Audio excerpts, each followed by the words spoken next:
भारत और फ्रांस के बीच आज सबसे बड़ी डिफेंस डील होने जा रही है।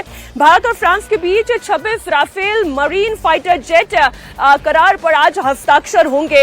यह डील करीब 63,000 करोड़ की होने जा रही है।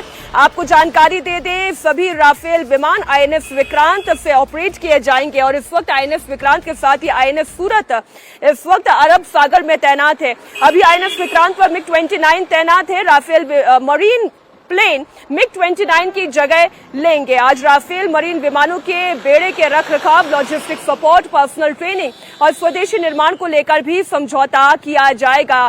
इस बीच दिल्ली से जो बड़ी खबर निकलकर सामने आ रही है, अब से थोड़ी ही देर में यानी कि ठीक 11 बजे प्रधानमंत्री नरेंद्र मोदी के बैठक रक्षा मंत्री राजनाथ सिंह के साथ और इससे जुड़ी हुई तमाम बड़ी जानकारी लेकर मौजूद है हमारे सहयोगी देवेंद्र पराशर।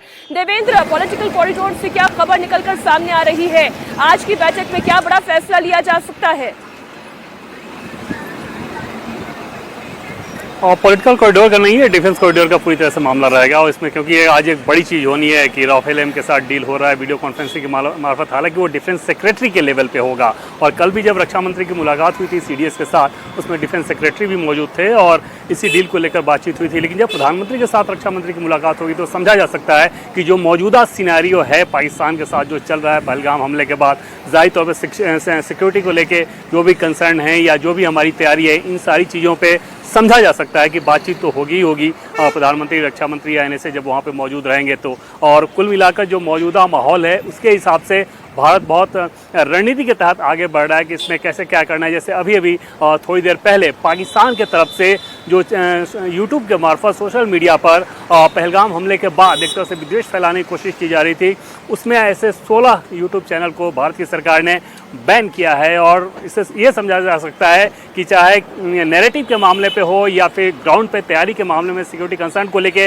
या फिर एडवांस प्रिपरेशन के मामले में जो कि राफेल एम के साथ हो रहा है, इन सारी चीज़ों पे भारत की रक्षा के क्षेत्र की तैयारियां कितनी पुख्ता है। हालांकि उन विमानों की बात कर लें मीनाक्षी, तो 2028 में पहला विमानों की पहली खेप आएगी और राफेल एम की, और 2031 तक पूरा सप्लाई हो जाएगा। राफेल फाइटर से ये ज़्यादा एडवांस है और भारत की ज़रूरतों के हिसाब से जो भारत ने रिक्वायरमेंट दिया था उसमें इसमें बदलाव किया गया। तो सुरक्षा के लिहाज से निश्चित तौर पर भारत हर तरीके से अपनी चाक चौबंद व्यवस्था कर ही रहा है। जो मौजूदा परिस्थितियां हैं पहलगाम हमले के बाद, उसमें पाकिस्तान को कैसे मुंहतोड़ जवाब देना है, उसको लेकर भी तैयारी पूरी है। और निश्चित तौर पर रक्षा मंत्री जब पीएम से मिलेंगे तो ऐसी चर्चा तो होगी होगी। मीनाक्षी, तो डिफेंस कॉरिडोर से आ रही हर बड़ी खबर के लिए लगातार देवेंद्र पराशर हमारे साथ जुड़े हुए हैं।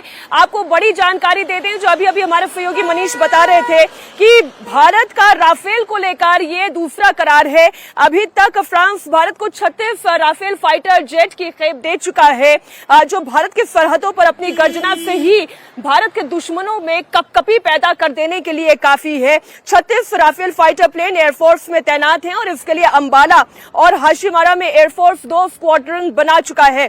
इसके तहत राफेल सौदों के तहत मिलने वाले सभी 26 राफेल प्लेन इंडियन नेवी को मिलेंगे। इनकी तैनाती आईएनएस विक्रांत पर होगी, जो आईएनएस विक्रमादित्य के बाद भारत का सबसे बड़ा, सबसे शक्तिशाली युद्धपोत है।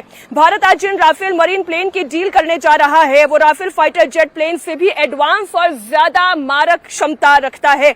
ये परमाणु हथियार से हमला करने में सक्षम है, एंटी शिप मिसाइल से लैस है। इसकी फायरिंग रेंज 3700 किलोमीटर की है, यानी कि इसके दायरे में लगभग पूरा पाकिस्तान है, उसका समुद्री इलाका है।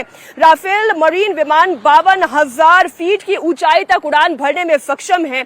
इसकी रफ्तार के आगे दुश्मन भी पानी भरते हुए नजर आएंगे। ये विमान 1 मिनट के अंदर 18,000 मीटर तक की ऊंचाई पर पहुंच सकता है। सोचिए जरा, महज 1 मिनट के अंदर 18,000 मीटर तक की ऊंचाई। ये फाइटर जेट आईएनएस विक्रांत की स्की जंप कर सकता है और साथ ही बहुत कम जगह चाहिए इस फाइटर विमान को लैंड और टेक ऑफ करने के लिए।